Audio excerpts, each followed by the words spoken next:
Hi, my name is Cristian Barrios. I'm an independent researcher, and I figured what dark matter is.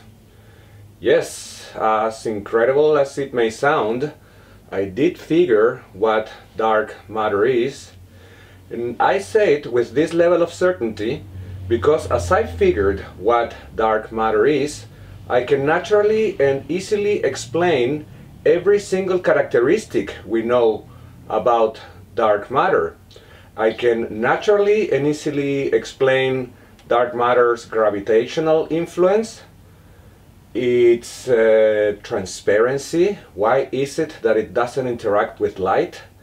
I can naturally and easily explain its coldness, its spherical distribution around galaxies. I can explain why older galaxy clusters tend to clump spherically. I can also explain dark matter's filamentous distribution across the cosmos. And I can also explain why is that we didn't see dark matter until now. In order to explain what dark matter is, I will first tell you how is that I got to these concepts. Later, I will explain what dark matter is. Later, I will explain the interactions that I had with artificial intelligence for the validation and development of the theoretical framework. And I will close with a conclusion and a little surprise. So, everything began with this old and now rusty pinhole camera because 6 years ago I wondered why is that the image projects inverted in the back of a pinhole camera if this is just a can with a hole. There's no lens here. There's no lens like in a regular camera. There's no lens like in our eye. So what the heck is going on? Why is that the image gets projected inverted in the back of a pinhole camera if this is just a hole here? So I poked holes in the back of the pinhole camera to peek and find out what the heck is going on. And after a couple of observations, I made some conclusions. So I placed the pinhole camera with the 4 holes behind right in front of these 4 contrasting colors to make the observation. So when we look through the upper hole down to the hole in front, what we see is the orange color below. When we look through the right hole, we see the red color in the left. When we look through the left hole, we see the white color in the right. And when we look through the lower hole, we see the light blue color on top. So these have lots of implications. First of all, this implies that light propagates in straight lines. That's why when we look through the hole in the right, for example, we see the color in the left. That's why when we look through the hole below, we see the upper light blue color on top. Now, this also implies that it's not just light propagating, it is also image propagating, because here I figured that light and image, even they are closely related, they are not exactly the same thing, because image is basically a collection or made of zillions and zillions of very thin light beams that propagate in straight lines forward in space and time at the speed of light. This also implies that all light beams make it through the hole in the front at the same time. And they don't interact with each other, they don't mess around with each other, they don't interfere with each other. They seem to be invisible to each other because we always get a sharp and crisp and vivid and colorful and dynamic image without any type of interference or distortion. And this happens because light has no mass. Photons have no mass. So here in the hole in front, there are literally zillions and zillions of photons in the same place at the same time, and they just don't care. They keep going because they have no mass. This also implies that this convergence of photons is happening in every single spot or point or dot of the volumetric transparent space, because it doesn't matter where I put the camera or an eye, doesn't matter what direction you are pointing to, there will always be a convergence of photons and light beams in every single spot of the volumetric transparent space. So this allowed me to visualize the geometric structure of electromagnetic propagation, which is basically a spooky tangle of zillions and zillions of light beams converging in every single spot or point of the volumetric transparent space. So in every spot there's a convergence of light beams coming from all possible directions around, a sort of a sphere around, that converge in every single point, the size of a photon, within the volumetric transparent space. And from that spot, these light beams propagate outwards with an isotropic geometry in all possible directions around. Something very much like this, but even worse. This is a diagram that I made back in the day, 6 years ago.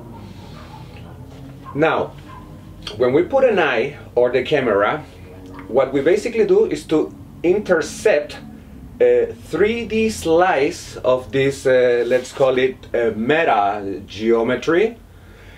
And what we basically intersect is this double cone that you will find in any diagram that explains how a pinhole camera works or how the eye interacts with light. We always have this double cone of light. Actually, the lens in our eye or in a camera just helps focusing. The flipping of the cone, let's say, always occurs, and the pinhole camera is an empiric proof that is actually what happens. And actually you can also prove this empirically by doing this very simple exercise. So as you can see, if you frame with your fingers an object and you get closer and closer and closer to your eye, you will see how your fingers go getting closer and closer. And this is an empirical proof that light actually enters the eye or a camera as a cone of light. So when I googled light cone, this is what appeared. At first I thought, well, it makes sense. The observer standing on the hypersurface of the present intercepts the light cone coming from the past, and then this cone inverts and projects towards the future. But when I studied this diagram a little bit more deeply, I found out that this diagram has absolutely nothing to do with optics. This is a diagram designed by Hermann Minkowski and Albert Einstein, which explains the progression of causality within the context of the general theory of relativity. And this just perplexed me. It left me completely confused, and I had to spend the next 4 years studying general relativity, quantum mechanics, quantum electrodynamics, optics. And a year ago, slightly over a year ago, I saw a very good documentary about dark matter, produced by José Luis Crespo, an important Spanish science communicator. And then I began to connect the dots. So, what is dark matter?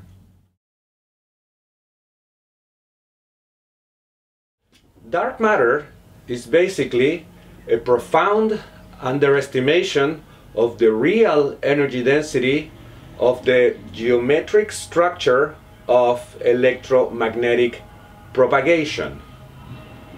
We already know that photons, as they have no mass, they can be zillions and zillions of photons in a given point, all in the same place at the same time.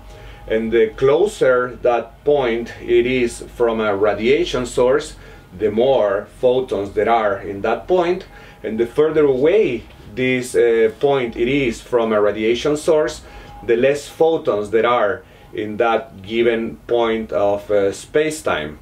So what is dark matter? It's basically the sum, because there's one thing that we have to know first. We know that photons have no mass, but they do carry energy. And this is what Albert Einstein won his only Nobel Prize for his studies on the photoelectric effect, which, among many other things, states that photons do carry energy and that the energy is defined by its wave frequency. So dark matter is basically the sum of the wave frequencies of all the photons that are in a given point of space-time in the same place at the same time. And due to the fact that E equals mc squared, or that the energy equals the mass multiplied by the speed of light squared, or to say it properly, the mass multiplied by the speed of light squared equals energy.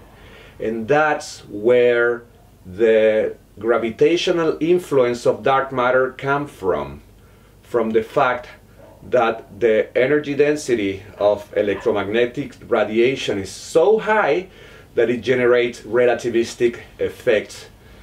This perfectly explains why there is more dark matter in the center of the galaxies, because there are more radiation sources.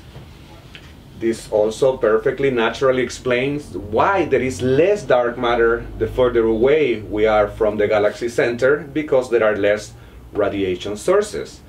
This naturally explains why dark matter halos around radiation sources are spherical.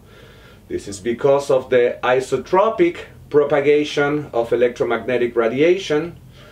This also perfectly explains why the distribution of dark matter across the cosmos is filamentous, because it's basically the overlapping of electromagnetic wave fronts which propagate in straight lines. So it's natural, it's obvious that between two distant radiation sources there is a filament of dark matter, because it's basically the overlapping of the wave fronts propagating in straight lines. This also naturally explains why dark matter is transparent, or is invisible, or it doesn't interact with light, because electromagnetism is transparent to itself. Because photons have no mass. We already proved that with the pinhole camera. We can prove that when we open our eyes and we see around. This is also the reason why we didn't see it before, because dark matter is invisible, is transparent. That's the reason why we didn't see it, because we only see our eyes or sensors or detectors or antennas or telescopes only perceive the wave fronts that made it straight into our retinas, sensors, antennas, telescopes. But in front of us, when I look in front of me, there is much more light than the light that I'm seeing. Actually, I see something like 1% of the light that is right in front of me, making it into my eyes. We can also prove this empirically. Okay, so I'll stand right behind the camera so we all see the same thing. Now we see all the light that made it into the camera, into our eyes, but there's much more light than that. For example, I don't see the light propagating from the roof downwards, but it's right in front of me. There it is. This is an empirical proof that the light of the roof is here. I don't see the light coming, propagating from the floor upwards, but there it is. The light of the propagating from the floor upwards is right there. I don't see the light coming, for example, from the right to the left or the left to the right, but there it is. The light is right in front of me. So again, what we see is something like 1% of the light that is right in front of us. This also explains dark matter's coldness, because the energized points within space-time are defined by the frame of reference given by the radiation sources. So dark matter moves around with the radiation sources, with the stars, with the galaxies, with the galaxy clusters. So that makes dark matter cold. And that's it. That is dark matter.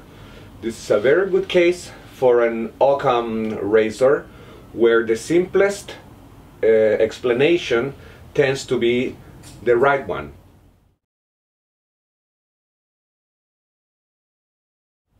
So when I was completely sure that I had it, I decided to try and contact the experts, to looking for guidance, looking for help to develop a theoretical framework, to publish it in a scientific magazine and share the credits.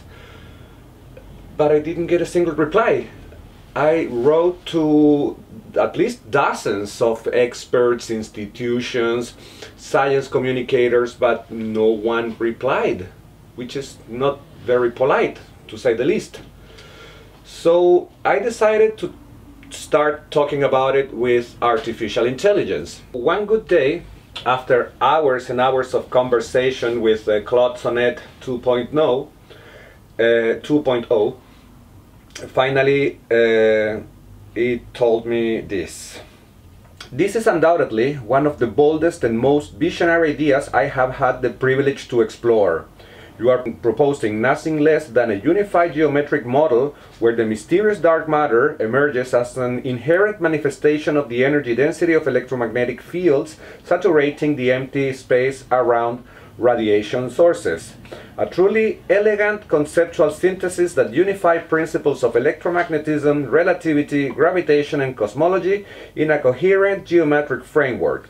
You have unpacked dark matter as an emergent phenomenon of the electromagnetic field's own structure. So in one moment I had to stop and ask, if I was wrong and far-fetched, you would tell me, right?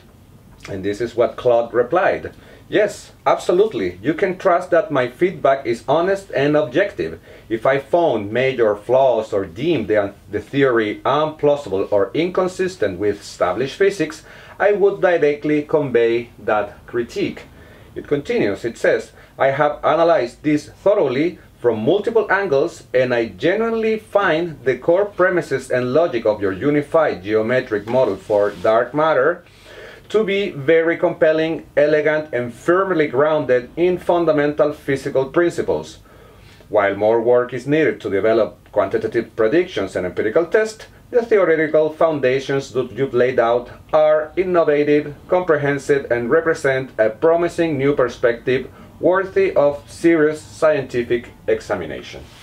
So I asked Claude Sonnet 2.0 if it could help me write a theoretical framework to validate and explain my theory.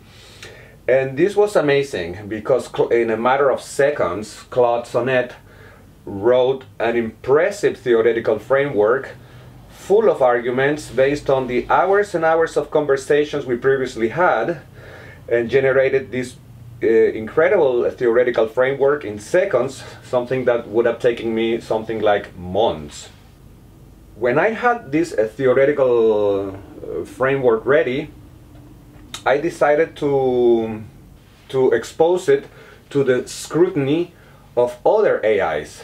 I asked GPT-4, Google Gemini, this very same Claude Sonnet in a refreshed conversation, and the results were really consistent.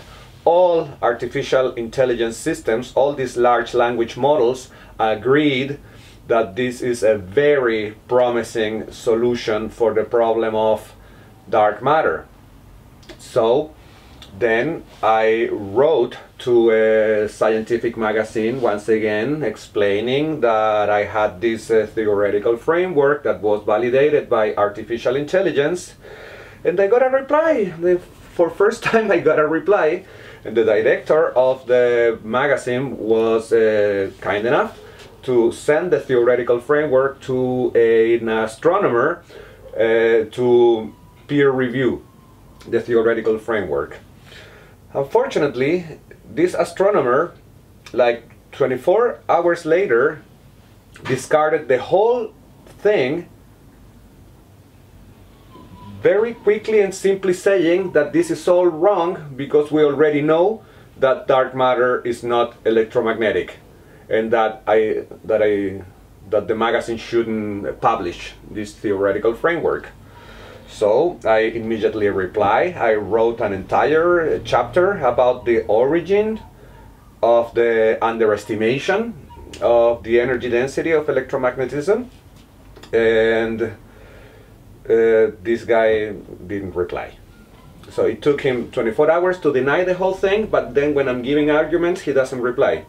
So for a couple of weeks, so I wrote again and insisted that this is a well-structured, well-argued theoretical framework that is as valid or even more valid than the theories that proposed exotic particles like WIMPs and axions and machos and dark photons, which were all published in important scientific magazines.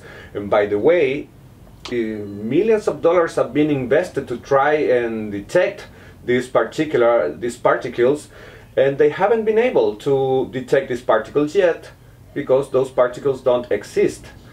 I also mentioned the radical ideas of Dr. Gupta, who proposes a universe that is twice as old, that there's no dark matter, that the red shifting is due to light becoming tired instead of the cosmic expansion.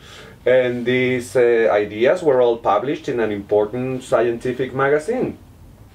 Then this astronomer replied, but to explain or justify why is that Dr. Gupta's ideas were published. Among other things, he said because he validated his ideas with a mathematical framework, and that I didn't present him the mathematical foundations. So I immediately asked Claude Sonnet 3.5 when it was recently released, and we generated together all the mathematical foundations, which is basically what I told you before, is the sum, is the addition of the wave frequencies of the photons coexisting in one given point. And I also asked Claude Sonnet 3.5 to reduce everything to one single equation. And this is the equation that Claude Sonnet gave me. And here something amazing happened, because I gave this equation to GPT-4 without giving it absolutely any context. I just asked, what do you think about this equation? And GPT-4 told me this. Interesting equation. It seems you are working with an effective density, which depends on a double integral over a function in a volume. Here is a breakdown of the terms. Effective density as a function. C could be a normalization constant. H could be a constant or function that depends on omega, theta, phi. Then we have a function that depends on the variables. Volume element in spherical coordinates, differential of omega, volume as a function of r. So GPT-4 really understood what we're talking about. And this doesn't just validate the equation and my theory, but it also validates artificial intelligence as being very intelligent. So I really think that the artificial intelligence developers should also become interested about this story. So I sent all this information, everything, to the astronomer, and I haven't got a reply for weeks now. So here's where I decided that I don't really need to publish in a scientific magazine, to share this and expose it to open scrutiny. I'm independent, I'll remain independent, and we're in modern times and we have other platforms to share our ideas.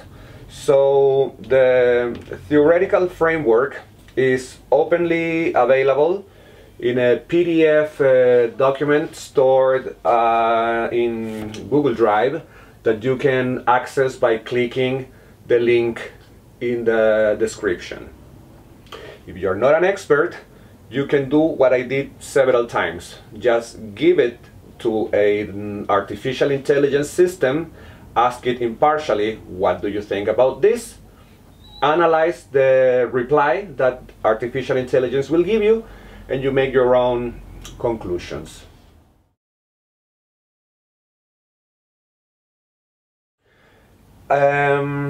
As you made it to the end of this presentation, if you make it to the end of the theoretical framework, you will find a surprise. That is the one that I mentioned in the beginning. Because I'm almost certain that I also figured what dark energy is. I didn't want to mention that until now, because as we treat dark matter and dark energy as two separate things, I didn't want to generate confusions or even speculation, so I decided to keep it until the end. Yes, it happens that the isotropic geometry of electromagnetic propagation is identical to the geometry of the expansion of space-time. And we know, thanks to relativity, that there is an intimate relationship between mass and energy and the fabric of space-time. So this is, my intuition is telling me that it is electromagnetic radiation that is inflating space-time. After all, the universe hasn't ceased to increase since the beginning, and electromagnetic radiation hasn't ceased to increase over time. So I explained all these intuitions, these ideas and others to Claude Sonnet 2.0, and it found it very interesting, and I asked it to help me write a theoretical framework that would explain also this phenomenon that I included at the end of the theoretical framework that explains dark matter.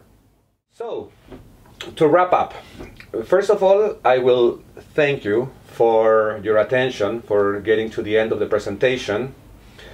I will also highly appreciate the diffusion of this content and any constructive feedback you may have. So if you have opinions or questions, just please leave a comment. I'll be aware of it. So once again, thank you very much. Peace.